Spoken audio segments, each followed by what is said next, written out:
ঐতিহাসিক সোহরাওয়ার্দী উদ্যানে মহাসমাবেশ সফল করার লক্ষ্যে আজকের এই বিশাল বিক্ষোভ মিছিল সমাবেশে উপস্থিত হেফাজতে ইসলাম বাংলাদেশের কেন্দ্রীয় নেতৃবৃন্দ, সম্মুখপানে উপস্থিত বিপ্লবী জনতা।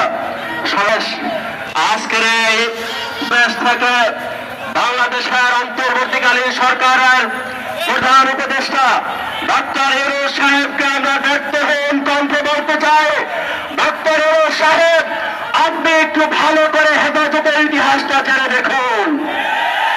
হেফাজতের ইতিহাস ভালো করে জেনে দেখুন।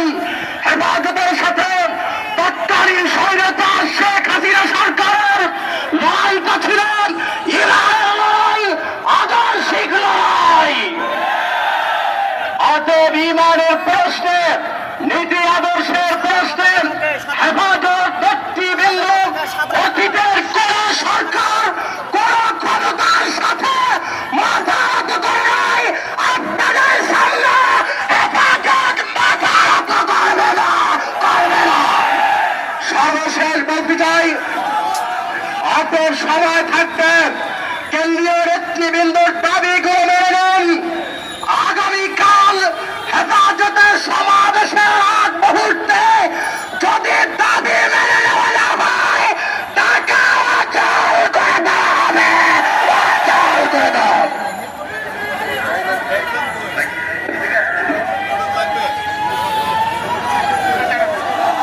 সংগ্রামী উপস্থিতি অপর্যায়ে বক্তব্য রাখবেন হেফাজতে ইসলাম বাংলাদেশ পল্টন অঞ্চলের অন্যতম নেতা মাওলানা নিজামুদ্দিন আদনান।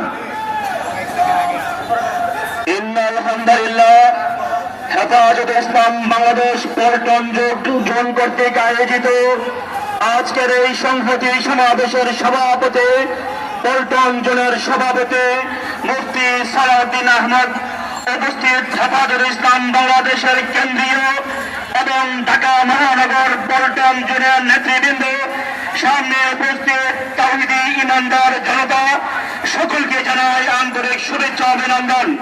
সংগ্রামী উপস্থিতি, আপনারা ইতিমধ্যে জেনেছেন হেফাজতে ইসলাম আগামী 3 মে মহাসমাবেশের ডাক দিয়েছে 5টি দাবিতে। আমরা আজকের এই সংহতি সমাবেশ থেকে সরকারকে জানিয়ে দিতে চাই, 2013 থেকে 25 পর্যন্ত ওলামায়ে কেরামের নামে যে সমস্ত অন্যায় মামলা করা হয়েছে, সকল অন্য মামলাগুলো অনতি বিলম্বে নিঃশর্তে বাতিল করতে হবে এবং নারী সংস্কার, যেটা কোরআন এবং সুন্নাহ পরিপন্থী, অনতি বিলম্বে বাতিল করতে হবে। সর্বশেষ আগামী